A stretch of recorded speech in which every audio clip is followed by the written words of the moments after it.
안녕하세요, 멋진 아재입니다. 국내엔 최초로 위메프가 가상화폐로 결제를 추진한다고 합니다.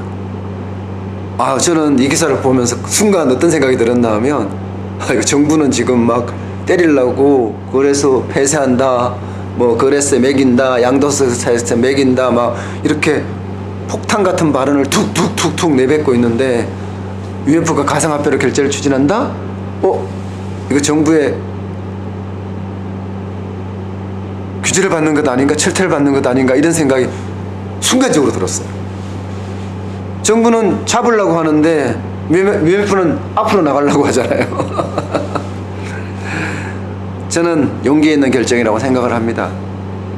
가상화폐가 실질 가치는 없다고 하잖아요. 뭐 거기에 뒤에 금이 붙어 있는, 금딱지가 붙어 있는 것도 아니고, 그렇다고 뭐 그 상품이 붙어 있는 것도 아니고, 그냥 인터넷상에서 가상적으로 화폐로 거래되는 게 가상화폐인데, 그게 무슨 가치가 있겠느냐, 이렇게 생각하는 사람 참 많잖아요. 그렇게 말하는 사람도 많고, 경제학자 중에서도 그렇게 말하는 사람들이 많아요. 그렇지만 간편하잖아요. 그 다음에 중앙은행이라는 큰 굴레에서 벗어나잖아요. 그죠? 이게 시장이에요. 저는 늘 말씀드리는 게, 시장은 시장대로 놔둬야 돼요. 거기에 국가가 우선이 돼버리면 이거는 자본주의가 아닙니다. 자유시장 경제와 민주주의, 이게 대한민국의 가치인데 그 가치를 훼손하면 안 될 것 같아요.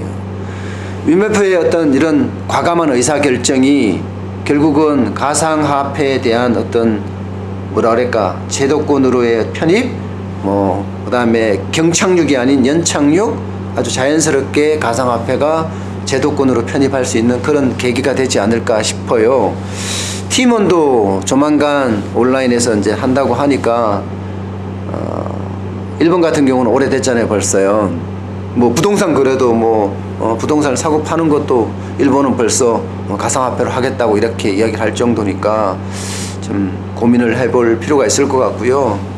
위메프의 이런 과감한 의사결정, 비트코인이나 이더리움이나 리플이나 빗썸에서 거래되는 12종의 가상화폐 모두가 이제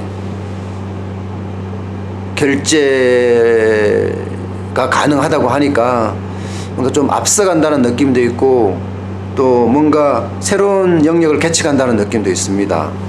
어쨌든 경착륙이 아닌 연착륙, 가상화폐도 연착륙이 될 수 있게끔 자연스러운 일이 일어났으면 좋겠습니다. 어쨌든 위메프의 어떤 과감한 결정, 역시 신세대는 다르다, 그런 생각이 듭니다. 오늘 여기까지입니다. 고맙습니다.